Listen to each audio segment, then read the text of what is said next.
Do you know the due date of filing the ITR if the provisions of transfer pricing are applicable is 30th November 2025. But many of you are now be thinking कि सरकार ने तो circular number 15/2025 dated 29 अक्टूबर 2025 में specifically लिखा है कि date has been extended to 10th of December 2025. But अगर आप उसको बहुत ध्यान से पढ़ेंगे तो आपको कुछ पता चलेगा. उसमें साफ साफ लिखा है that particular circular is applicable on assessee which are falling under section 139 subsection number 1 explanation number 2 उसका clause number A.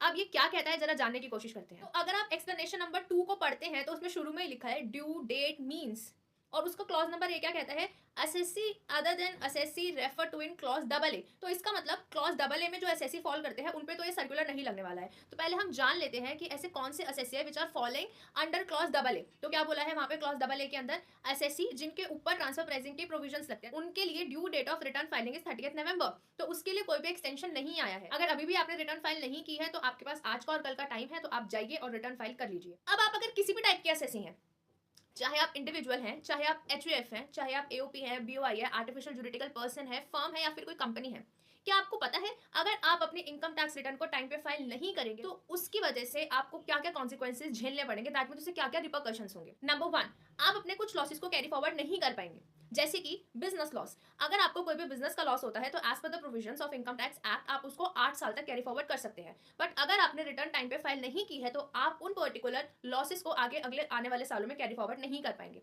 Point number 2, अगर आपको कोई स्पेसिफाइड बिजनेस है that is specified under section 35 AD, there are list of 14 businesses. अगर आप उसमें से कोई भी बिजनेस करते हैं और अगर आप अपनी रिटर्न को टाइम पे फाइल नहीं करते हैं, so the losses arises from that particular businesses can not be carry forward to the subsequent year. Number 3, अगर आपका कोई स्पेक्युलेटिव बिजनेस है जिससे आपको कोई लॉस अराइज हुआ है, वो लॉस भी जो कि 4 इयर्स तक कैरी फॉरवर्ड करना अलाउड होता है वो भी आपका आगे कैरी फॉरवर्ड नहीं होगा. पॉइंट नंबर 4, अगर आपकी कोई भी लॉसेस है that is pertain to the capital gain head जो कि आपको आगे 8 साल तक कैरी फॉरवर्ड करने को मिलता है, वो भी आपको अलाउड नहीं होंगे. एंड पॉइंट नंबर 5, अगर आप कोई भी ऐसी एक्टिविटीज करते हैं that is related to owning and maintaining of race horses, that in that particular case also आपको अलाउड नहीं होगा अपने लॉसेस को कैरी फॉरवर्ड करने का. अब आता है नेक्स्ट पॉइंट, अगर आप अपनी इनकम टैक्स रिटर्न को लेट फाइल करते हैं तो आपके ऊपर सेक्शन 234A का इंटरेस्ट भी लगता है जो कि 1% पर मंथ और पार्ट ऑफ द मंथ के हिसाब से लगता है. पॉइंट नंबर 3, अगर आप अपनी रिटर्न को टाइम पे फाइल नहीं करते हैं तो आपके ऊपर लेट फाइलिंग फी भी लगती है अंडर सेक्शन 234F जो कि स्टैंडर्ड है 1000 या फिर 5000. 1000 when your total income is up to 5 lakh rupees and 5000 if your total income exceeds 5 lakh rupees.